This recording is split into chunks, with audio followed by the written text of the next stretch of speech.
everyone, welcome back to Semantic Hub. Today we are going to learn Chapter 5, the fundamental unit of life of Class 9 Science. Myself, Milan Patil. So let's get begin. Let us see what are we going to learn in this chapter. The key concept of this chapter are, we are going to see cell as basic unit of life. We are going to learn the discovery of cell. We are also going to classify cell based on the size and shape, based on the number of cell as unicellular and multicellular. Also, we are going to classify them as prokaryotic and eukaryotic based on the cell organelle. We are going to learn about cell structure, that is cell membrane and protoplasm. We are also going to learn about transport of substances through cell membrane. And finally, we are going to learn about cell organelle, its structure and function. So let us see what are the learning objectives of today's session. At the end of today's session, the pupil will able to understand cell as basic unit of life, learns the discovery of cell, classifies cells based on the size and shape, based on the number of cells as unicellular and multicellular, and based on the cell organelles as prokaryotic and eukaryotic cells. What are living things made up of? Cells are the building block of life. They come in all shapes and sizes. Some organisms are made up of only one cell and are called unicellular, whereas some other organisms may be made up of more than one cell or lots of cells, and we term them as multicellular. Now let us see the organization of living things. Just like a building is made up of different floors, and each of these floors are made up of further different rooms, and each of the rooms is made up of walls, and each of these walls are made up of bricks. Similarly, the organization in living things is something similar to this analogy. Let's see how it is.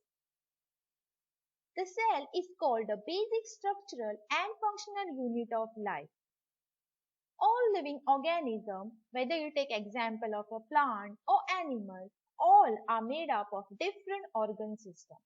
Each of these organ systems are further made up of organs, and each of these organs is further made up of tissue, and each of the tissue is made up of cells. Therefore, cell is called the basic structural unit of life. Each cell is capable of independent existence and perform essential function of life. Thus, cell is also called a functional unit of life. How is the body organized? Let's see with the help of these pictures. Cells are the basic unit of life. When many cells are grouped together, we get tissue. And when many such tissue are grouped together, we get something called organ. When many of these organs are grouped together or work together, we get the organ system. There are different organ systems in the human body.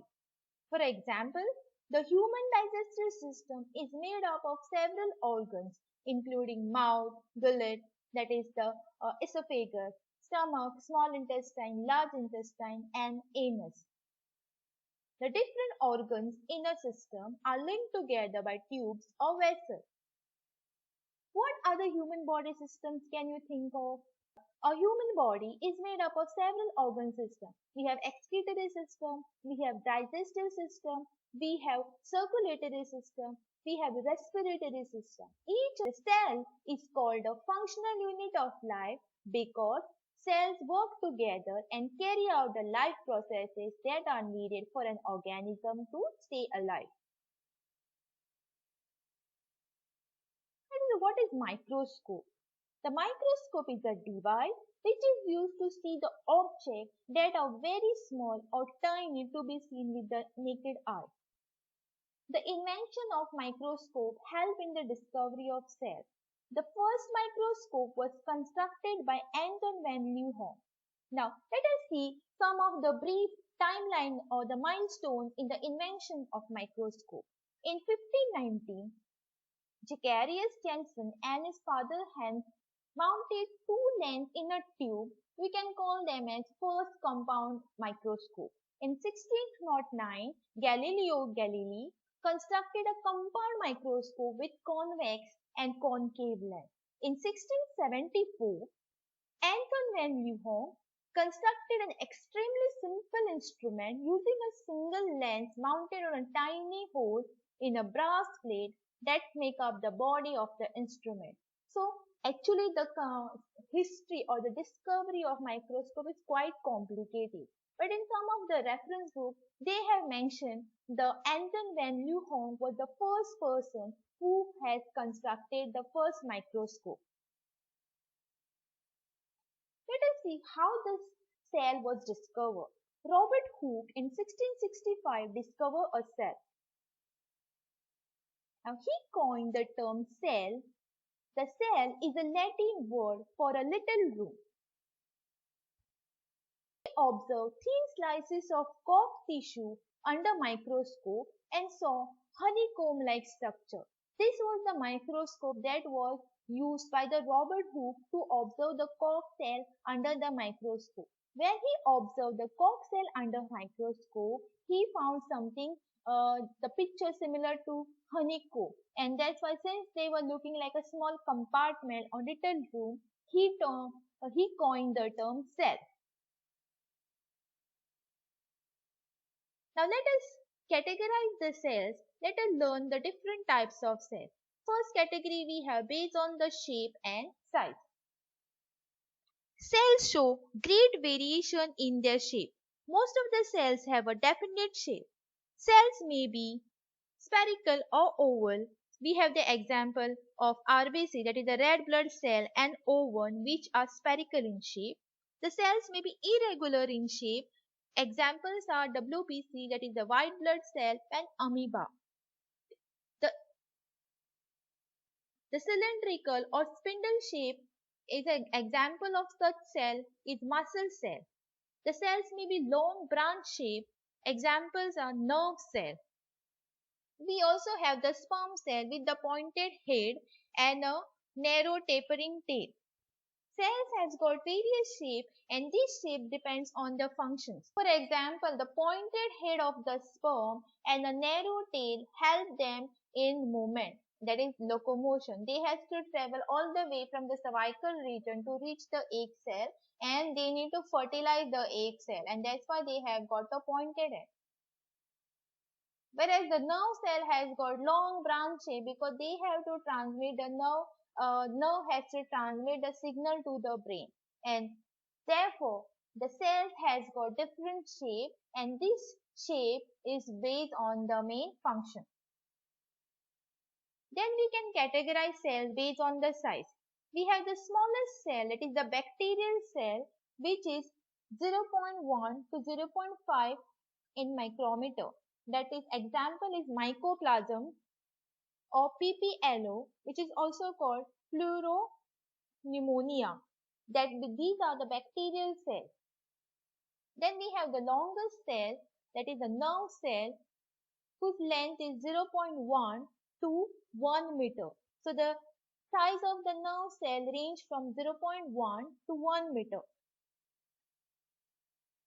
We have the largest cell. The egg of the ostrich is the largest cell. The dimension of it is 170 by 135 millimeter. Here, this picture, you can compare the ostrich egg. So this is the ostrich egg, and this one is the egg of the chicken or a hen. Here, this picture gives a clear idea that ostrich egg is quite bigger in size, and which is therefore it is the one of the largest egg. Now we can classify cells based on the number of cells as unicellular and multicellular.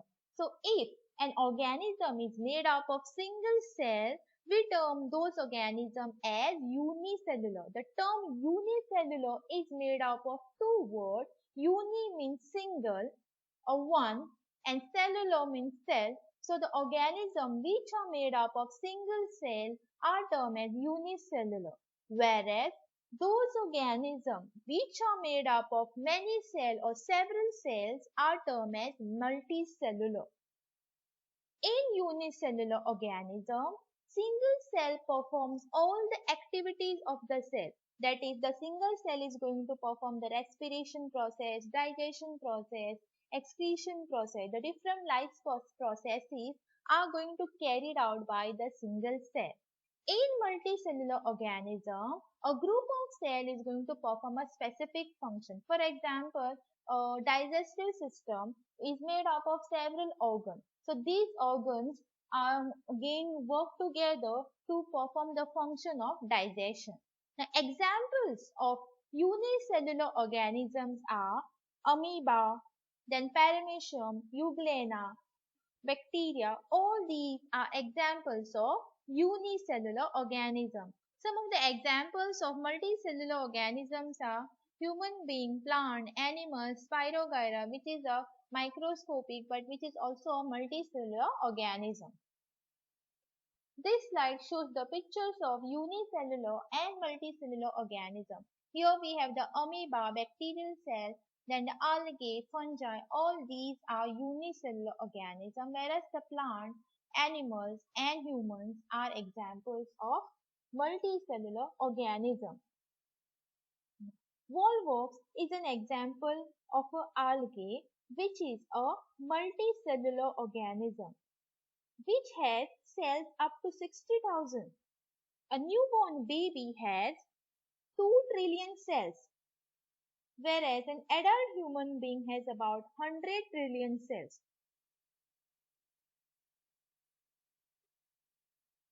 Now let us classify the cells as prokaryotic and eukaryotic based on the cell organelle. The term prokaryotic is made up of two words. Pro means primitive and karyon means nucleus. So the type of cell which has got primitive or the old nucleus are termed as prokaryotic cells. Prokaryotic cells are the primitive older cell and they do not have nuclear membrane. Whereas the term eukaryotic cell are combination of eu and karyon. Eu means true and karyon means nucleus. This type of organism have got true nucleus. So therefore, these are termed as eukaryotic cells. The size of the prokaryotic cells, they are mostly microscopic and the size generally range from 1 to 10 micrometer in diameter. Whereas eukaryotic cell can be microscopic as well as macroscopic. They are comparatively larger than the prokaryotic cell and size varies from 5 to 100 micrometer. Now, nuclear membrane is absent in prokaryotic cell, whereas nuclear membrane is present in eukaryotic cell. We can say prokaryotic cell do not have well-defined nucleus. That is, a nucleus has got the different structure, that it has the outer covering called nuclear membrane, the central dense body called nucleoid, and in between nucleoid and the nuclear membrane there is a gel-like substance called nucleoplasm. If all these three things are present, then those types of cells are called eukaryotic cells. But in case of prokaryotic cell, these things are absent. So therefore we say no true nucleus. They have only nuclear region called nucleoid. The other parts of the nucleus we cannot see in this prokaryotic cell. Whereas eukaryotic cell has got distinct true nucleus with all the three parts, that is the nuclear membrane, nucleoplasm, including the nucleoid.